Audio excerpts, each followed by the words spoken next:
Hello साथियों, आपका हमारे यूट्यूब चैनल नई सोच एक परिवर्तन में स्वागत है और आशा करते हैं कि आप ठीक प्रकार से होंगे। आज का विषय है कि ईश्वर नहीं होता क्योंकि लोग ऐसा मानते हैं।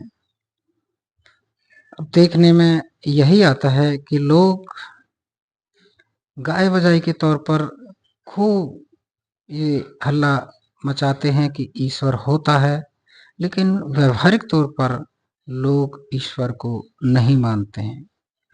तो साथियों, आइए आज हम यही देखने और समझने की कोशिश करेंगे कि क्या लोग ईश्वर को मानते हैं या झूठी ही गाय बजाई करते हैं। तो देखने में यह आता है कि लोग ईश्वर के बारे में जिस तरह कहते हैं कि ईश्वर शक्तिमान है और ईश्वर न्याय करता है, वह सब कुछ करता है और सब कुछ कर सकता है। जब लोग ऐसा मानते हैं तो लोग अपनी तरफ से अपनी तरह से किसी निर्णय, न्याय और फैसले करने के लिए क्यों आतुर होते हैं। अगर हम ये मानते हैं कि ईश्वर न्याय करता है और सर्वशक्तिमान है, ईश्वर सबको सबकी तरफ देख रहा है, कोई भी अन्याय नहीं होने देगा, तो हम ऐसा पेशेंस और विश्वास क्यों नहीं करते कि ईश्वर हमारे लिए न्याय करेगा। बल्कि देखने पर ऐसा मिलता है कि अगर सामने वाला गाली देता है तो हम भी उसके एवज में उसे गाली देते हैं। अगर हम पर कोई मारपीट करता है तो हम भी उसके मारपीट करने के लिए आतुर हो जाते हैं। ऐसा ईश्वर को मानने के साथ क्यों है? जब हम ईश्वर को पूरी तरह आस्था और निष्ठा से उस पर विश्वास करते हैं कि ईश्वर शक्तिमान है और न्याय करता है, तो लोग फिर क्यों व्यवहारिक तौर पर इस तरफ अमल में अपने कार्य या भाव नहीं लाते हैं। वे किसी भी निर्णय, फैसले करने के लिए, न्याय करने के लिए खुद ही अपनी शारीरिक और मानसिक ताकत से उस तरफ झड़पते हैं, झपट पड़ते हैं। ऐसा क्यों है?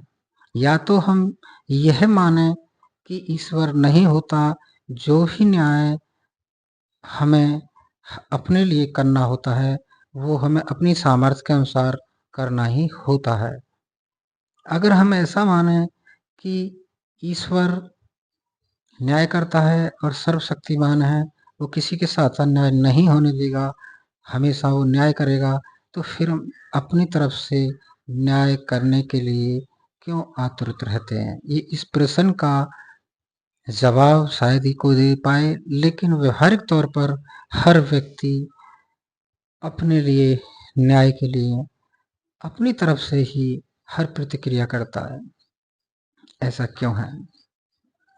साथियों, वास्तविकता में लोग गाय बजाई ईश्वर की कितनी ही करें, लेकिन लोगों का जो मानने का या विश्वास करने का इस ओर बिल्कुल भी प्रतिशत नहीं होता कि कहीं ऐसा न्याय होगा जिसे हम ना करें और हमारे लिए ईश्वर कोई न्याय कर देगा।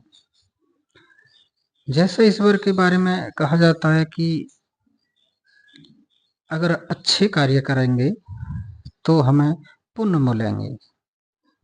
अगर हम ईश्वर को मानते हैं तो उस वक्त हम क्यों नहीं ये ध्यान रखते कि जब कोई न्याय करने का हम उतारू होते हैं तो उस समय क्यों नहीं हम ये मानते कि सामने वाला जो भी हमारे साथ गलत कर रहा है वे अपने कर्म गलत कर रहा है, वो अपने लिए पाप चढ़ा रहा है।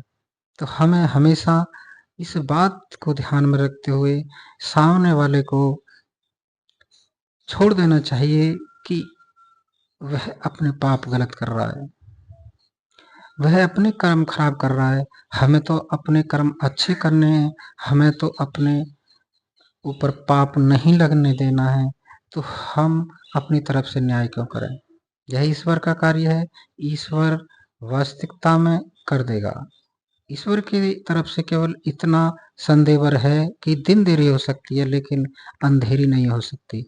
तो हमें भी इतनी जल्दी और आतुरता क्या है? हमें इतना पेशेंस तो होना ही चाहिए जब हम ईश्वर को मानते हैं कि वह न्याय कर ही देगा। जब हम ईश्वर के बारे में ऐसा मानते हैं कि जो अच्छे कार्य करेगा, जो भले कार्य करेगा उसे स्वर्ग मिलेगा, तो हम किसी के साथ कोई भी न्याय की प्रक्रिया करने से पहले ऐसा क्यों नहीं मान लेते कि जो हमारे साथ गलत कर रहा है उसे नरक मिलेगा और हमें स्वर्ग मिलेगा।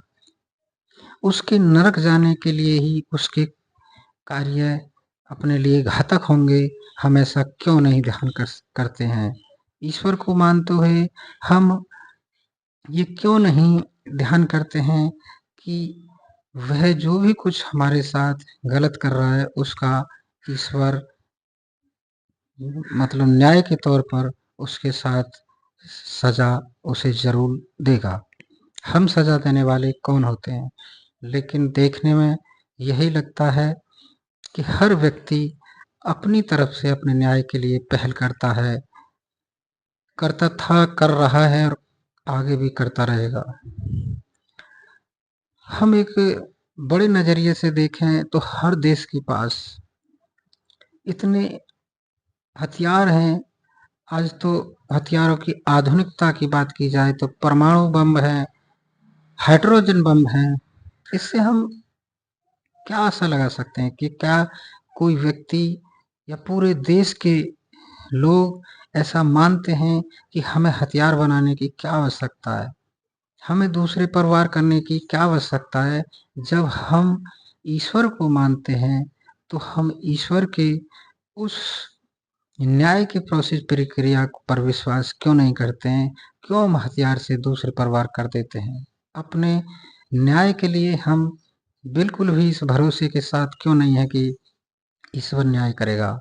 अनेक तरह से अनगिनत हथियारों के साथ हमने अपनी सामने की ताकत को नामो-निशान मिटाने के लिए बना रखे हैं। इससे क्या ज़ाहिर हो सकता है कि दुनिया में कोई भी व्यक्ति ईश्वर पर विश्वास नहीं करता कि वो न्याय करेगा, वो शक्तिमान है।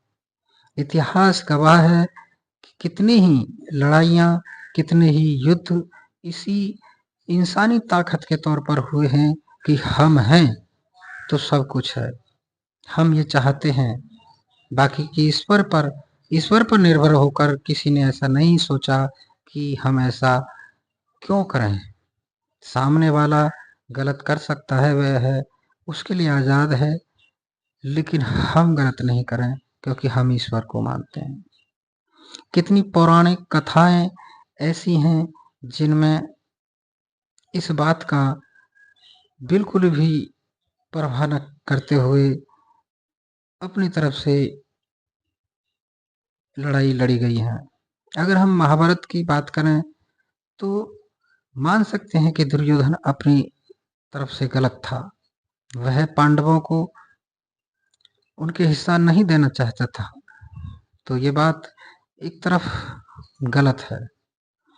लेकिन वह गलत कर रहा है, वह इस ऐसा ना करने के साथ वह अपने ऊपर पाप चढ़ा रहा है। हम कौन होते हैं या पांडव कौन होते हैं कि ईश्वर के कार्य में हस्तक्षेप करें? हो सकता है कि हमने ही कोई कार्य ऐसे गलत किए हों जिसकी वजह से भगवान ने, ईश्वर ने ही दुर्योधन को ऐसा करने के लिए कहा, उकसाया या प्रेरणा दी हो। तो हम वास्तविकता में कहीं भी ऐसा भी निर्णय नहीं कर सकते कि हम सच्चाई के लिए लड़ें, जबकि सच्चाई हम कैसे जान सकते हैं? ईश्वर के होते हुए ईश्वर ही सच्चाई को जान सकता है। तो इस तरह पांडवों ने भी उतावलापन यही दिखाया कि हम धर्म के लिए लड़ाई लड़ रहे हैं, बल्कि धर्म की लड़ाई या किसी भी तरफ की लड़ाई, बात विषय यह है कि हमारे साथ ईश्वर न्याय करेगा या नहीं करेगा। या तो हमें ऐसा विश्वास भरोसा करना चाहिए कि ईश्वर शक्तिमान है और न्याय करता है, या फिर हमें ऐसा मानना चाहिए कि ईश्वर न शक्तिमान है न न्याय करता है, या ईश्वर है ही नहीं। लेकिन लोग गाय बजाई ईश्वर के लिए खूब करते हैं, लेकिन उसके अनुरूप जो उसके कार्य हैं, जो उसके न्याय की बात है, उस पर कोई भी विश्वास नहीं करता है। रामायण में भी मतलब अगर रावण गलत करता है तो राम को भी मतलब ये धैर्य रखते हुए कह देना चाहिए कि रावण का नाश होगा, रावण का ईश्वर न्याय करेगा। तो साथियों, चाहे पौराणिक कथा हो, चाहे पिछले समय हो, या अब आधुनिक समय वर्तमान की बात हो, तो हर व्यक्ति इस तरफ अपने न्याय के लिए अपनी तरफ से पहल करता है। आज तो हर देश में पुलिस है, न्याय अदालत हैं। क्या इससे यह आशा की जा सकती है कि किसी ने आज तक इस बात पर भरोसा किया है कि उसने ईश्वर के न्याय और सर्वशक्तिमान होने के लिए विश्वास किया हो? तो साथियों, आप सोच कर देख सकते हैं कि दुनिया में ऐसा एक भी व्यक्ति नहीं है जिसने ईश्वर के न्याय और सर्वशक्तिमान होने के लिए विश्वास किया हो, बल्कि इंसानी रूप में सभी ने अपने जौहर और अपनी ताकत के हिसाब से इस धरती पर न्याय किया है। इस तरफ हमारे ये विचार थे। आपके विचार क्या हैं? कमेंट बॉक्स में ज़रूर लिखें। और इसी तरह अवधारणाएं पर भ्रमित जो कुरीतियों के साथ लोग भाव रखते हैं, उस पर आधारित हम आगे भी वीडियो बनाते रहें। तो उसके लिए आप हमारे चैनल को सब्सक्राइब ज़रूर करें, लाइक करें और शेयर करें। वीडियो देखने के लिए आपका बहुत बहुत धन्यवाद।